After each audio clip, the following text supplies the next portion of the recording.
পালং পরাঠা তৈরির জন্য আমরা পালং শাক কেটে ধুয়ে পরিষ্কার করে নিয়ে ২-৩ মিনিটের মতো সিদ্ধ করে এটাকে এই যে বরফ পানিতে ঢেলে দিলাম, যাতে পালং শাকের কালারটা নষ্ট না হয়। এরপরে এটাকে ব্লেন্ড করে নেব। অন্যদিকে বাটিতে আমি ময়দা নিয়ে নিয়েছি ২ কাপের মতো এবং ময়দার মধ্যে লবণ এবং সয়াবিন তেল দিয়ে এটাকে মেখে নিচ্ছি এবং ব্লেন্ড করা পালং শাকগুলো দিয়ে একটা ডো তৈরি করে নেব মেখে। দেখো এভাবে আমি ডো তৈরি করব। অর্থাৎ পালং শাক দিয়ে যেভাবে ডো তৈরি করব, ঠিক ওই যে পরোটা আমরা সাধারণত তৈরি যেভাবে করি ওইভাবে ডো তৈরি করে নেব। মেখে বারবার সুন্দর করে মেখে উপরে তেল মাখিয়ে কিছুক্ষণ রেস্টে রেখে দেব ১৫ থেকে ২০ মিনিটের মধ্যে। আর যারা ঝাল পছন্দ করেন স্পাইসি তারা একটু চিলি ফ্লেক্স দিয়ে নিতে পারেন।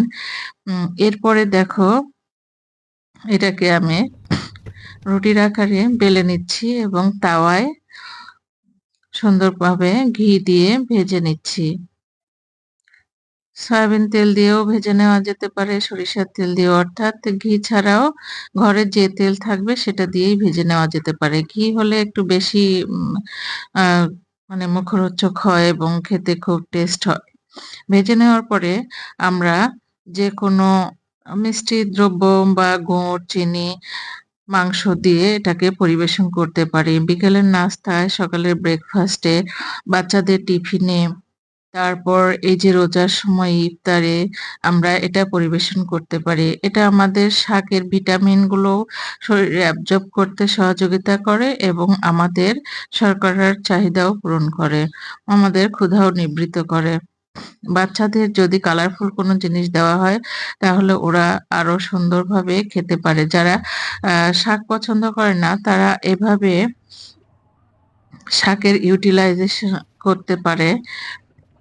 আমরা কয়েকটি পালং পরাটা ভেজে নেব এবং সুন্দরভাবে আজকে ইফতারে পরিবেশন করব।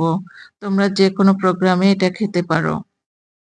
দেখো আমার ভাজা প্রায় কমপ্লিটের মতো।